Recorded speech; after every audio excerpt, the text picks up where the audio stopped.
Hello everybody and welcome to hole number 6. Hole number 6 is a par 4 from the Porthello Cove. The video here is sponsored by Golf Clash and Playdemics, so let's go. Here I'm going to show you two ways. And one when we do have some slight tailwind and one when we do have some headwind. And here you can see I'm playing with an Apocalypse level 6 in this example, and of course a little bit too much for playing an expert with Apocalypse level 6 in my opinion. But it's going to work the same with Apoc 5, Apoc 4, Apoc 3, and that's also when it comes to Thor Hammer Extra Mile. The only difference of course with a Thor's Hammer and Extra Mile is that you're not going to have more curl. You can see that the curl is the old version of curl, but the reason that is because the Porthello Cove is not available in the regular tour play from the second tee, only from the third tee, which makes me take an old recording and here we do a new voiceover. Very important, so you don't think that I have an old version of the game. So now with the drive there, I went with full curl, I went with a little bit too much of topspin, but you can see how close I am to the green, and that is possible when we do have this type of wind. We're basically using the wind and curling it in the wind to get an extra push to the right. If we would be having straight tailwind, I would highly suggest that you take the club that you do have them, take the driver that you do have the most distance and backspin with, play with a power 5 ball or a snow globe ball, try to aim on the left side of the pin with curl and go with max backspin and then basically full overpower. That could potentially put yourself on the green or very close to. It has to be max overpower, otherwise you're not going to reach. And now from the rough, of course, we're going to try and do our best to chip it in. If you don't feel comfortable doing so with this type of wind, then you can always play either short left, you can also play short right. And I more likely play short right in a situation like that, because I do like the approach from the right side. And in the second example that's going to come after this rough iron here is that we're going to play with headwind. And then it's very important to have in mind what we're going to do.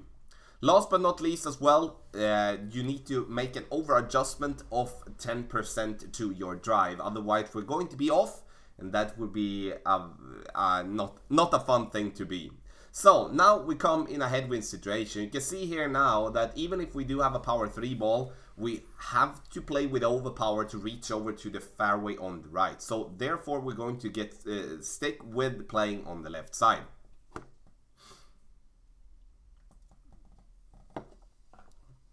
Our opponent's going to try something that I definitely not suggest you to do. That is to try to get over the water and the sand. And this is very, very close. And with a great shot or a good shot, that could potentially be in the water. So we're going to not even try, even though there is an Apocalypse level 6 in our bag, we are definitely not going to try. You can see here, even though if I'm measuring it up, because if we do bounce over to the fairway, it's going to be almost, I'm almost confident that this ball will roll into the rough on the top, so therefore we get a rough iron shot anyway. So then we can decide, we play right or we play left. And in this case, I do play right. As you can see here, when we turn the screen around, we do have more crosswind now than our opponent was having, because our opponent was having more headwind. And then I just go max backspin, and that goes for a driver which has less backspin, of course, than an Apocalypse level 6. And I think that is important for me to say, because I don't want you to steer blind on the club that I'm having, because it's not necessary to play with a club like that. But as this is one of the few recordings I do have for this par 4 from the second tee, it's necessary to use them, otherwise we don't have a recording. So when from the right side, and when we play right side, it's the same as we play left. We over adjust with 10%, very important. So we do our right with our distance.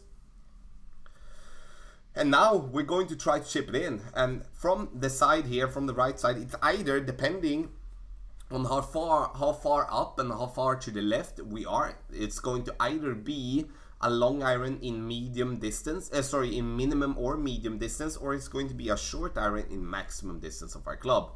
And here we do have the Saturn, and I'm going to play this one in the minimum/medium distance. But I also play always this shot with a 10% over adjustment, as I do feel that the ball is affected more by the wind when taking this shot. It doesn't look like it, that's why, but I've been starting to doing so when I play this one on Tour 12. and it helps me out big time to be even closer than normally. Hit it perfect. And we're getting it to bounce, coming in very, very nicely. Get in the hole! And then we have for hole number 6 of the Porthello Cove in the second anniversary tournament. If you do have any questions, please let me know in the comment section below. The video here is sponsored by Golf Clash and Playdemic. Good luck in the second anniversary tournament.